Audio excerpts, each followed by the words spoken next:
Sejam todos bem-vindos ao estudo diário das Escrituras. Hoje nós vamos estudar juntos Romanos, capítulo 13, tá bom? Mas antes eu tenho que fazer um resumo do capítulo 12 aqui. Eu vou ler apenas um versículo, tá bom? Aqui o capítulo 12, se eu fosse resumir, significaria assim: deixai o mundo, né? Morar no mundo, mas deixar ser do mundo, né? Tal como o Salvador Jesus Cristo ensinou, né? Viver sobre o mundo, mas não ser do mundo, ou seja, das coisas pecaminosas, tá bom? Então é isso que significa. Mas eu gostei muito do capítulo 12 aqui, o versículo 2 aqui, tá bom? Que diz assim: ah, não vos conformeis com este mundo, mas transformai-vos pela renovação de vosso entendimento. Essa palavra entendimento aqui significa mente, né? Me chamou muita atenção a palavra aqui no grego chamando transformação. É a mesma palavra que é usada quando Jesus Cristo ele subiu no monte da transfiguração. A mesma palavra usada transfiguração é a palavra aqui chamada transformação, tá bom? No grego aqui significa metamorfose, tal, da origem do casulo mesmo, né? O casulo que é uma largata e se transforma numa borboleta, passa por uma metamorfose. Mais e mais vezes a gente consegue observar aqui, né, nos escritos de Paulo, que a transformação é em nós, que devemos ser transformados. Aqui, como ele colocou, o nosso entendimento é nossa mente, a transformação tem que haver na nossa mente, né? Não é questão de sair do mundo, é de nós termos uma mente celestial, né? Eu diria que muitos, né, inclusive muitas religiões, elas estão olhando assim para um lago, né? Imagina um lago à noite assim, né? E as estrelas refletindo nesse lago. E aí eles estão olhando nesse lago e pensando que é o céu, né? Mas na verdade é o reflexo do céu, nós devemos olhar para o céu. Não é questão de nós vivermos no reino celestial, é da gente se tornar celestial, cada vez mais e mais parecido com o nosso Pai Celestial. Ser transformado, ser transfigurado, tudo isso é em nós. A nossa mente precisa ser mudada. Olha que incrível essas coisas, né, que a gente aprende. Então eu vou ler o versículo completo aqui, tá bom? Romanos capítulo 12, versículo 2. E não vos conformeis com este mundo, mas transformai-vos pela renovação de vosso entendimento, ou seja, renovação de vossa mente, para que experimentais qual seja a boa, agradável, perfeita vontade de Deus. Qual é a agradável e perfeita vontade de Deus para a sua vida? O que ele quer que você se transforme? Essa é a questão aqui. O apóstolo Paulo ele fala de uma maneira tão profunda para nós, né, que se nós não pararmos para analisar cada palavra ali, a gente acaba olhando, né, como eu acabei de falar, para um lago, olhando o reflexo no lago das estrelas e achando que está vendo o céu. Muitos estão esperando, né, o milênio. Eu também espero o milênio, né, um reino de paz. Mas não é só isso, né? Vai haver algo mais, é uma transformação em nós, tá bom? Então, esse seria o resumo do capítulo 12. Após ele falar sobre nós não pertencermos a esse mundo, né? Realmente ter uma mente de Cristo, no capítulo 13 ele faz então a questão aqui entre os governantes dessa terra e também os governantes eclesiásticos, como nós devemos nos comportar como cidadão do Estado, né, do país, e como cidadãos de Cristo, né? É isso que traz aqui no capítulo 13, que eu vou começar lendo aqui o versículo 1 com a gente aqui. Diz aqui, ó, Romanos capítulo 13, versículo 1. Toda alma esteja sujeita às autoridades superiores. Essa questão aqui, ó, toda alma, ele está falando todo indivíduo, individualmente, não coletivamente. Não, aqui o grego não dá permissão, a palavra no plural seria diferente, no grego está individual, né? Assim como nós em Cristo também, cada um tem uma função individual, a sua responsabilidade individual de se tornar como Cristo é. Tá bom? Nós vivemos em comunidade, mas nós temos a nossa responsabilidade individual. E aqui ele traz a mesma coisa, né? Toda alma esteja sujeita às autoridades superiores, porque não é a autoridade senão de Deus, que a autoridade são ordenadas por Deus. Bom, aqui esse versículo 1, né, ele fala sobre essa autoridade, ele está falando de autoridades de governos da terra, mas também ele está falando de autoridades do governo na igreja, tá bom? Que Deus ele chama. Ele vai mudar algumas palavras aqui, fazendo sobre o governo na igreja e sobre o governo dos governantes da terra, né? E ambos nós devemos se sujeitar com limites, claro, né? Que eu vou estar explicando aqui. Eu gostei muito aqui da tradução de Joseph Smith, né? Trazendo no versículo 1 aqui, essa questão aqui deixa eu pegar aqui.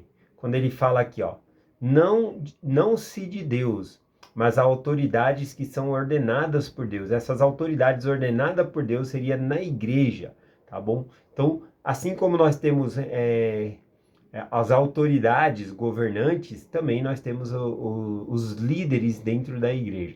Então, nesse capítulo ele fala desses dois tipos de governo, tá bom? Então é importante a gente ver isso aqui. Bom, aqui vamos lá para o versículo 2. O versículo 2 diz assim: Por isso, quem resistais à autoridade, resiste à ordenação de Deus. E os que resistem trarão sobre si mesmo a condenação, né? Então, mais uma vez, ele vai trazendo o governo terrestre, como também o governo na igreja, no reino de Deus.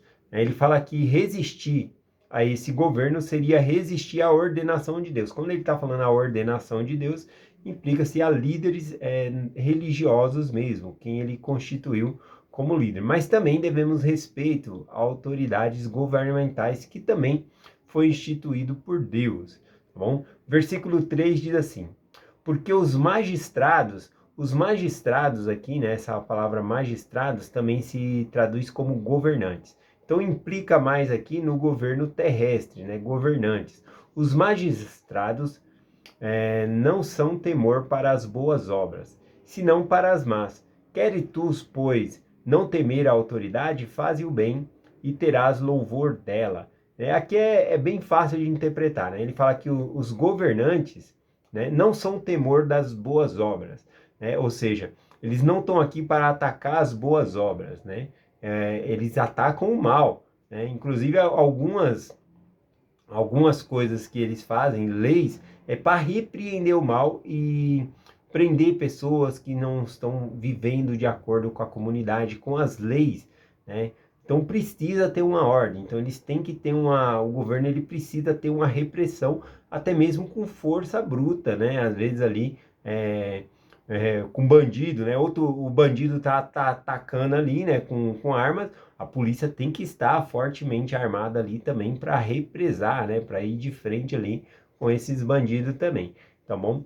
Então ele fala, né, que o governo ele tem que represar mesmo, ir contra, né?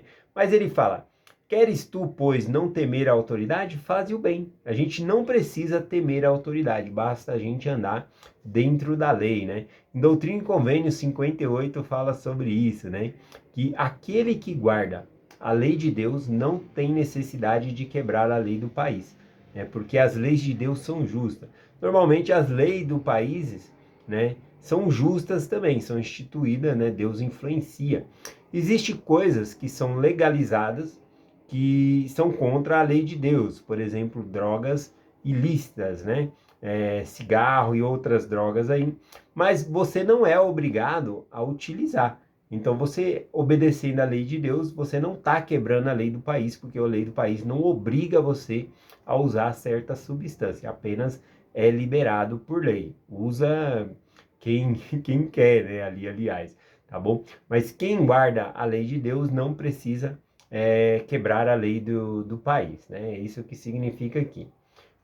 Bom, o versículo 4 aqui diz assim: Porque ele é ministro de Deus para teu bem. Aqui, repare que ele muda a palavra de magistrado lá para ministro. A palavra ministro aqui no grego, ela significa diácono, que significa servo. Então aqui eu acredito que ele está falando dos líderes constituídos na igreja, né? Porque ele é servo de Deus para o teu bem, né? Seria dessa maneira, eu poderia ler aqui. Mas se fizeres o mal, teme, pois, não traz, não teme, pois, ele não traz em vão a espada, porque o ministro de Deus, vingador para o castigo, o que o faz o mal. né? Então, aqui ele mistura tanto o governo terrestre como o governo dentro da igreja, né? Ou seja, o governo é, do reino de Deus, tá bom? Quando nós desobedecemos às leis de Deus, também tem punições. Às vezes nem por conta do líder, né? Por conta que aquela pessoa que infringiu os mandamentos de Deus, às vezes esconde, né, o seu pecado ali e não trata com a devida autoridade ali, né, confessando. Mas uma punição vai vir, uma punição de Deus, né? Deus ele precisa tratar o pecado das pessoas, ajudar essas pessoas. Então tem que haver uma repreensão da parte de Deus. Se a pessoa busca a liderança, buscando essa ajuda, é melhor. Mas se não busca, fica difícil. Mas aqui, quando Paulo ele diz, né, o que não traz em vão a espada, a gente tem que lembrar que ele está escrevendo uma carta aos romanos, né, aos judeus em Roma. E ali, qual que era a sentença da espada, né? Era decapitação, né? Ele está falando que a pessoa traz morte sobre si e não é uma morte em vão, porque foi uma morte provocada. Ele quebrou a lei do país e a sentença ali era pena de morte. Então a pessoa acaba morrendo. Consequentemente, quando nós quebramos as leis de Deus também, há uma morte espiritual em nós, né? Por isso que tem essa relação aqui. Versículo 5 eu gostei bastante, né? O versículo 5 diz assim, ó: portanto é necessário estar sujeito, não somente pelo castigo, mas também pela consciência. Então a gente tem que obedecer às leis, né? Tanto terrena como a lei de Deus, não somente por conta do castigo, né? De medo de ser castigado, mas também por conta da consciência. Eu vou dar um exemplo aqui de uma lei que aqui, né, a gente pode ler desde o do primeiro versículo aí que nós devemos ser submissos às leis, aos governantes e assim por diante. Mas se o governante ele trazer uma lei injusta, você tem que se submeter a isso, né? Nós devemos primeiramente se submeter a Deus. Vou dar um exemplo de uma lei injusta que foi instituída por um rei, já que todos os governantes, né, nós devemos autoridade. Imagine lá Faraó. Faraó, ele fez uma lei injusta. Os hebreus estavam crescendo num número muito grande, então ele fez uma lei, né, que os meninos, ele falou para as parteiras, né, os meninos que nascessem dos hebreus seriam mortos, né, que não, se nascesse menina, deixasse vivo, mas se fosse menino, deveria morrer. E aí, então, ele libera as parteiras para fazer isso, mas as parteiras descumprem essa ordem, né, e Deus se agrada. Veja que elas estão desobedecendo um governante superior, que é Faraó, né, mas Deus se agrada. Eu vou compartilhar com vocês aqui, ó. Em Êxodo capítulo 1, versículo 17, né? Diz assim: as parteiras, porém, temeram a Deus, e não fizeram como o rei do Egito lhe dissera antes, conservando os meninos com vida. Então, quando elas conservaram os meninos com vida e cada vez estava nascendo mais menino, o faraó chamou as parteiras, eram duas parteiras chefe, né? Eram várias parteiras, mas tinha duas parteiras que eram chefes das outras parteiras, e ela tinha dado ordem para as outras não matar as crianças ali, né? Ela pegou amor àquelas crianças e falou para não matar.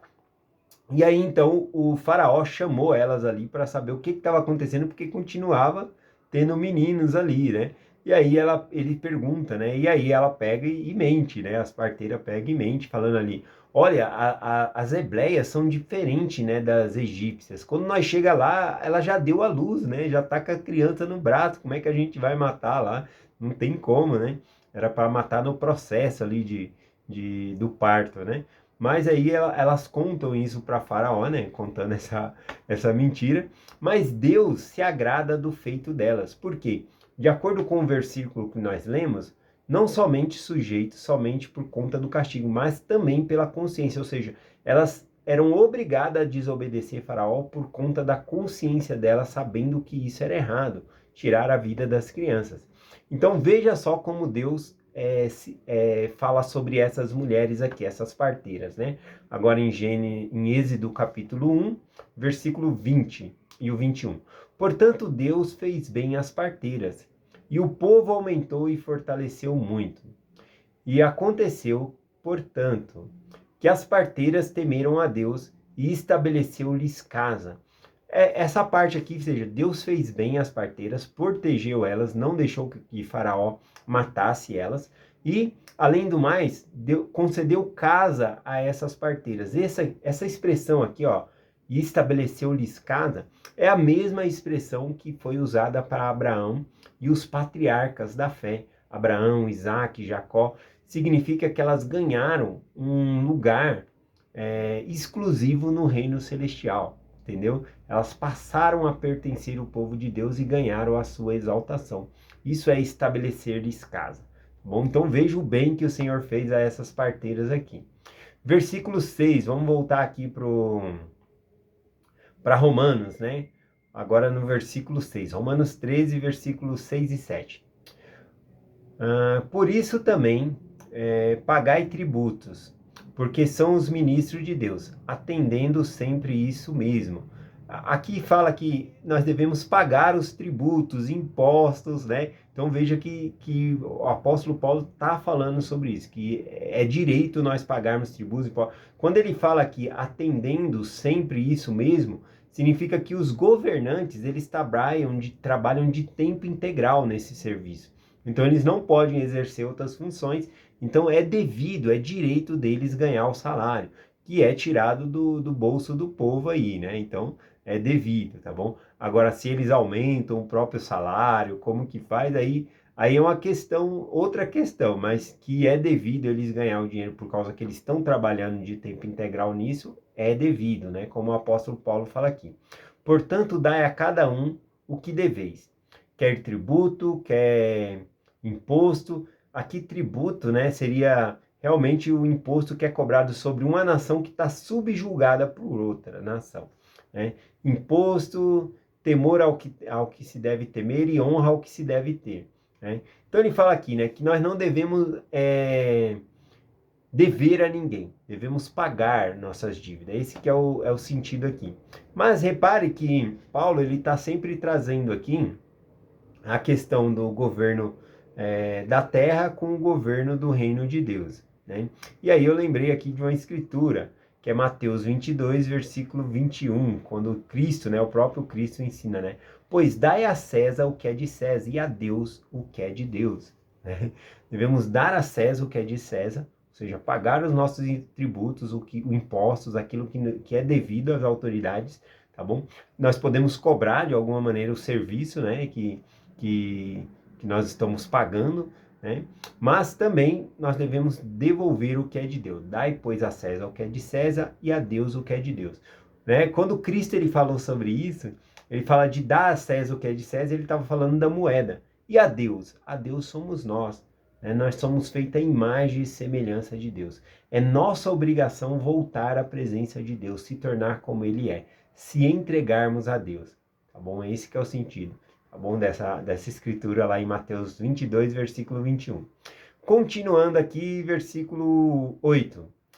Ninguém deveis coisa alguma, senão o amor com que vos ameis uns aos outros. Porque quem ama aos outros cumpre a lei. Aqui, a partir do versículo 9, 10 aqui, Paulo ele vai citar uma lista dos mandamentos, né? Não cobiçarás, não matarás, não pegar nada do seu próximo. Ele faz uma lista ali dos mandamentos. E ele está falando o seguinte, que aquele que guarda essa lei de amor ao próximo já está cumprindo as outras leis. Se você ama o seu próximo, você não vai cobiçar a mulher do próximo, você não vai roubar a mulher do próximo, você não vai fazer nada dessas coisas contra o seu próximo, você já vai estar guardando essa lei aí. Também, aqui eu achei interessante quando o apóstolo Paulo fala assim, ele acaba de ensinar que nós não devemos dever nada para ninguém.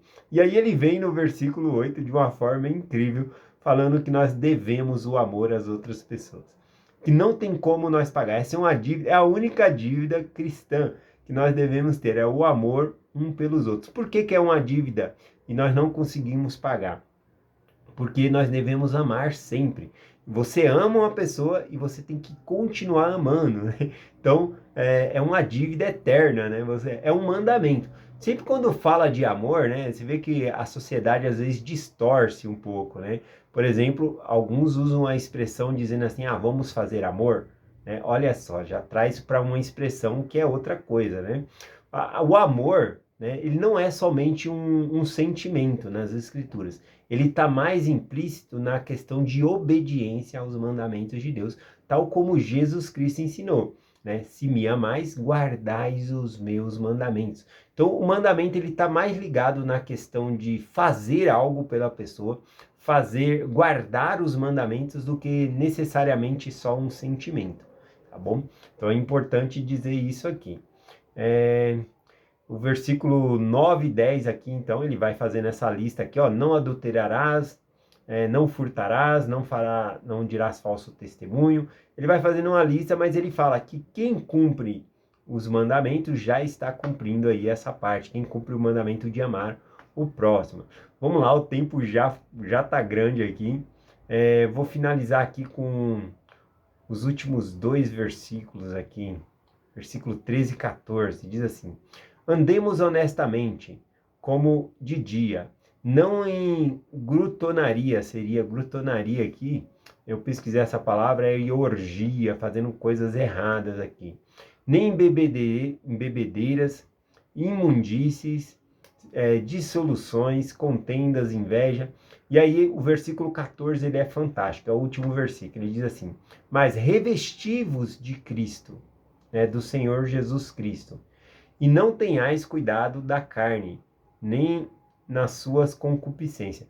Aqui no versículo 14 ele está falando para a gente se despir da carne, ou seja, da concupiscência, da bebedice, de todas as coisas ruins. Tirar essas coisas. É como se você estivesse com uma armadura, né, cheio de coisas da carne. Você tem que se desprender, tirar essa armadura para se revestir com Cristo. Interessante que para se despir, né, das coisas do mundo, ele fala de tirar aqui a bebedice, tirar aqui a imundície, mas quando ele fala de revestir-se de Cristo, ele está falando realmente de fazer convênio com Deus. Repara que ele não fala, vestir-vos com a retidão, revestir-vos com isso. Ele está falando revestir-vos de Cristo. Aqui é um lembrete muito grande de nós fazermos convênio com o Senhor no templo e nos revestirmos com os convênios do Senhor. Tá bom? É essa a mensagem que eu compartilho com vocês, em nome de Jesus Cristo. Amém. Até amanhã.